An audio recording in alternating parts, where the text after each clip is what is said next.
welcome back to the Citizen channel. You're all staying safe and well. And our player rating show on Manchester City 3, West Ham 0. Yes, I would say another job done rather than anything spectacular last night against they had a few poorly players, didn't they, West Ham? I think they had a few poorly players playing the game as well, by the looks of it, if you believe what you hear anyway.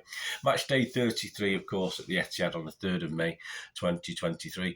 And the ratings for the Manchester Evening News today are being by Mr. Joe Bray, who's a little bit more wordy than Simon Bogowski. So let's see what he's got to say about last night. I'll have my two pennyworth. Please let me know your thoughts as well. Great to hear from you.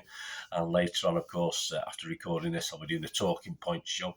Yeah, one or two last night. I say it wasn't the most, what's the word? When I'm going through the timeline for the game, obviously sometimes it goes on forever, but obviously not so much last night, but a couple of things to talk about. So please watch that later if you can. Spread the word, please. If you are new to the channel, push that subscribe button, push the bell notifications, give us that like. It'd be great to have you on board. I'm trying to get about 20 likes. If you can just smash that button now, just get me to try and get 20. I can get near it most of the time, so if you can help me towards that, I'll be very grateful. Right, let's get on with this player rating show. Interesting start. We've got a guy called Stefan Ortega playing in a Premier League game. We might talk about that in the Talking Point show, but just a little comment now. Joe Bray said a surprise pick. It was. For his Premier League debut, apparently Ederson was rested. We believe Pep or not. Of course, we have to believe our manager, don't we? Never lies to us. Ortega was good under pressure with the ball and stood firm to make a good save from Bowen in the first half. Yeah, nothing wrong. A bit more deliberate in the back, knocking it around at the back. A little bit more. It's not as natural. And of course, Ortega plays a lot more tighter balls. Where Ederson might ping one over to the wing or something like that. Usually works, but Ortega's a bit more deliberate. Sometimes it looks as though he's nutmegging opposing players to get the ball just 10 yards to one of our guys. So it's not as smooth when Ortega's in, but he did okay. Of course, a clean sheet, so we'll be happy. Does this now mean if he's getting this game, does he get to play Leeds? And then does perhaps Ederson get to play an FA Cup final? Perhaps that's Pep's thinking in this. I don't know, but we'll talk about that later. But there you go. Good from Ortega anyway. Joe's given him a 6. I've given him a 6.5. I think you can come in, get a clean sheet in your Premier League game. Why not? I've given him a 6.5. Kyle Walker. Joe said, name Manchester City captain Ilkay Gundogan and Kevin De Bruyne's absence. He was. Not the greatest captain, in fairness. Walker recovered from a slow start to stop the West Ham attacks down his side. Well, what there were. Extra responsibility of captain didn't help him, didn't knock him back. Offensively, not much came down that side of the pitch. Mahrez and Walker, really, both had quiet games in defence. He was okay for what he had to contend with. Joe's given him a 6, I give him a 6. Ruben Diaz, some good last-ditch tackling, said Joe, and he showed his leadership when things weren't going City's way, as he should.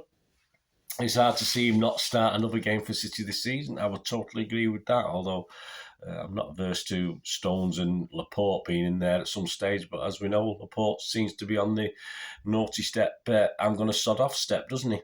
He rang things well, communicated well with John Stones, who's obviously had that flitting role, didn't he? When we're under pressure, you could see him coming back. You could see Diaz pointing where to go and Stones pointing to him. So the communication was excellent between them against a pretty lacklustre West Ham for most of the game anyway. But Joe's given him a 6. I'm going to give him a 6.5. I say he kept things tight and running.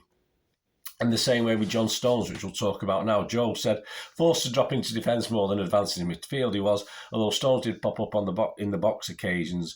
Another solid performance, And again, really for the same for Diaz for me. He defended well when he needed to, communicated very well, as I said, with Diaz. Not exactly spraying it around when he was moving forward, but he's someone there for the ball to bounce off. He becomes a wall. He becomes a useful wall for other players to bounce it off.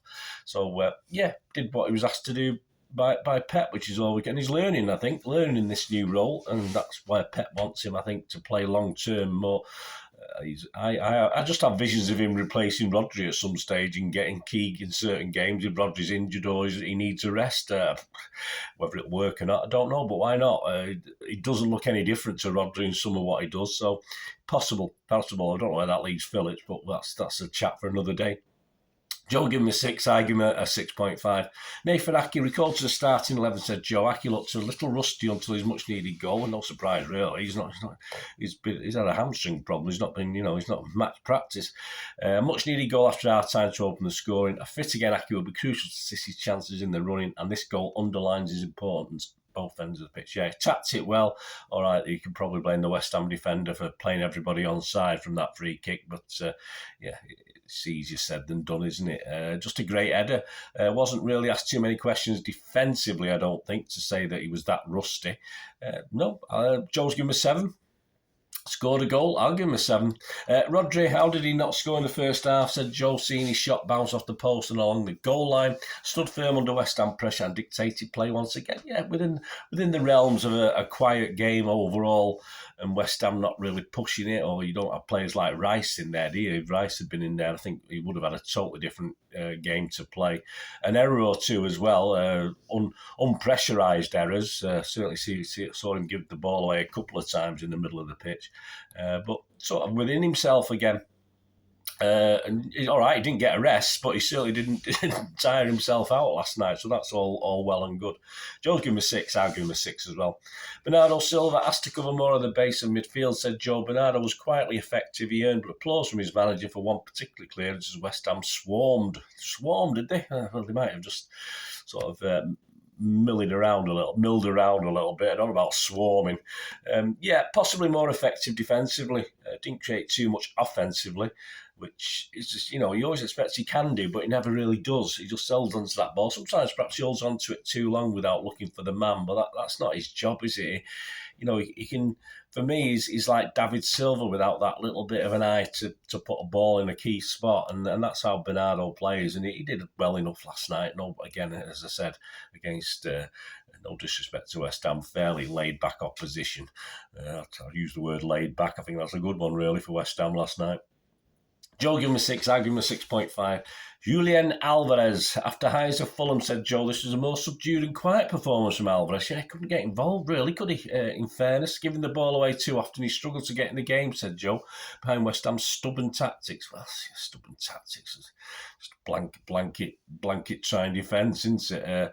A couple of attempts on goal. One was too easy for the keeper, I think, very early on, about 70-odd seconds or something like that, into the second minute, where he sort of opened it up to smack it, and it's sort of an easy save for Fabianski. And there was one in the second half where he nearly knocked a fan's hat off, I think, on the second tier. It was that high and wide. But, it was busy. It wasn't overly inspiring last night. It was interesting game. Forward-wise, Haaland and he, Haaland did obviously get the goal and do a couple of other things, but a quietish game. Joe's given him a 5. I'm not going to go that low. I'm not going to give Alvarez a 5. I'm just going to give him a bog standard 6. I don't think he deserves a 5, but but he needs this time. He's not been, you think he's been there every week playing, but he hasn't. So he needs, this is his first season again, first season-itis. So give him a chance, give him time. Riyad Mahrez, Joe said a poor first half was immediately improved after the break by his pinpoint cross for Aki to open the scoring. Well, he was, he may as well just bring him on for set pieces and corners, because, nothing really evolved down that, with the Walker and himself. Nothing was really happening down that right-hand side. Mahrez, he just had one of those games that was a plain sort of performance. I'd say it was a plain game from Mahrez. But, as stated, at least he did put the pinpoint crossing for Aki to open the scoring, but he was there to take the corners and set pieces from distance. So that was his job, basically. But nothing apart from set pieces, offered very little for us, I don't think. Joe's given him a 6. I'm going to give him a 6. I'm not going to give him any less than that, but not great from Mahrez in and around as in open play, if you like. Jack Grealish, Joe said Grealish's influence in his team continues. He hit the post in the first half and won a free kick for Aki's goal. Yeah, just one of those, again, a nearly thing, wasn't it? I thought the keeper might have got a hand to it as well, but he just... Perhaps sometimes when he hits the post, he just needs to put it back to someone else or something like that, because he's not prolific at scoring, is he? Joe said with some direct running, he got assist for Haaland's record-breaking goal. But there you go, he got the assist, which is all that matters. He probably looked the liveliest of our forwards to do anything if you compare him to the other guys. And that's what we'd expect from Jack Grealish. Not a massive good things, I don't think. I mean, Joe's given him an 8. I think he's been a bit kind. I've got to give him a 7 because, as I said, of our guys up front, at least he took it and he won a couple of free kicks and did what. But I just wasn't convinced he was going to score as a goal, which he didn't. But hey, it was okay. I'll give him a 7 anyway. Erling Haaland, Joe said his only notable touch in the first half was a header over the bar. Yeah, I mean, it was never going in. I mean, sometimes it's like a goalkeeper when you dive and you know you're not going to get to it. And Haaland headed that even though he knew he wasn't going to get it on target or get it anywhere near the goal. But he feels though you have to do it just to make it look as though you're making an effort. Joe said his only notable touch in the second half was his record 35th Premier League goal of the season. Yes, well done, Erling. After some good all-round performances, Haaland reminded City what he's always brought in to do. That's it, score important goals, because, yeah, he didn't do much else. He wasn't used in the sort of holding up play tactic. We sort of played it around, not at any sort of fast pace, which doesn't suit Haaland's play, doesn't he? He needs space to run into, get in behind for people to put balls through. So it certainly didn't suit his style of play last night. But as said, all he could do is score the goal. Took his goal really well, a nice dink. I'm still not overly convinced. I've watched it back a couple of times. Still not overly convinced if the goal got a slight fingertip to it, but it didn't matter. It was a great little dink over anyway. And he ran into that space and it worked. Fantastic. And he wasn't lucky not to get at least one penalty. We'll talk about that in talking points. I've heard City fans saying it was a good tackle, but if you go through a player to get the ball, surely it's a foul. But anyway, we'll talk about that in the talking points. But he should have had a penalty, and he got a goal. Joe's given him a 7. I'm going to give him a 7 as well. Substitutes, Manuel Akanji on 76. Joe says solid as left back as Aymeric Laporte was overlooked. Yeah, odd. As I say, Laporte is really out of it, isn't he? I think, which is a shame. We might need him. We've 8 or 9 games, nine games potentially, 9 games potentially, or 10. We might need Aymeric, but I don't know. I just not sure. Pep knows what's going on, but it seems a bit odd to me. But Akanji's going to do the job. We know he's going to do the job. So Joe will give him a 6. He was on far too late for me to mark. Phil Foden on his 76 minutes. Joe said his goal took a wicked deflection. Yeah, but at least he put the shot in to cause the deflection, which is sometimes half the battle in football. You just got to make the effort to cause the problems. It might have been deflected to another player to score and stuff like that. It would have troubled Lucas Fiamski had it been on target. I'm not too sure about that. Must be near to start soon. Yeah, I thought he'd start last night, in fairness. He probably will start against Leeds, I would have thought. Get him up to scratch for the Madrid game. Can't see him not starting against Leeds. Joe's given him a 7. Not bad for on for 14 minutes plus injury time. I'm not going to rate him, of course, but he's given a 7 purely because the ball went in the net. But okay. Yeah, as I said, I think we'll see more of Foden very soon. Calvin Phillips came on 90 minutes, of course. Did he touch it? Not too sure. He seemed a happy lad anyway to come on after 90 minutes. No Marc, of course, for Calvin. And there you go, guys. That's the stuff. Man of the match. Difficult one. Difficult one. City give it Aki.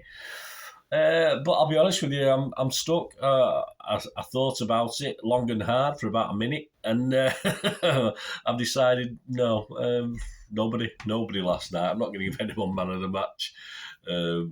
No, I'm not going to change my mind now, even thinking about it. So, anyway, let me know what you think, guys. Let me know who you thought deserved man of the match. I thought it was just an okay team performance against a West Ham team that weren't exactly on the beach, but they were preparing for bigger things, weren't they, in the same way we probably could be. But we were very fortunate to play West Ham at this stage, I think with the Dildus in the squad, and obviously looking forward to European games, and of course they've got a battle to stay themselves in the Premier League. It's not far off. They only need probably another 4 points or so to be safe, but and they've got a couple of games against lower opposition. But we'll talk about that in the talking points as well. But no one overly stood out last night. let me know what you think, guys. Anyway, let me know your ratings. It'd be great to hear from you. And please check out our Talking Point show. And very soon will be the preview. I've not done it yet. I've done the basic skeleton of it. The preview, of course, Sam Allardyce's Leeds. I think, I'm sure. Well, last time we heard, he took charge. Anyway, this super manager called Mr. Allardyce is on his way. That's going to throw the cat amongst the pigeons, isn't it? I think we're going to have to be a little bit better than we were against West Ham, against Allardyce's boys, but there shouldn't be a problem. We'll see. Anyway, thanks for watching, guys. Until we meet again, that's one thing, don't we? Please stay safe, Blues. Come on, City. Bye for now.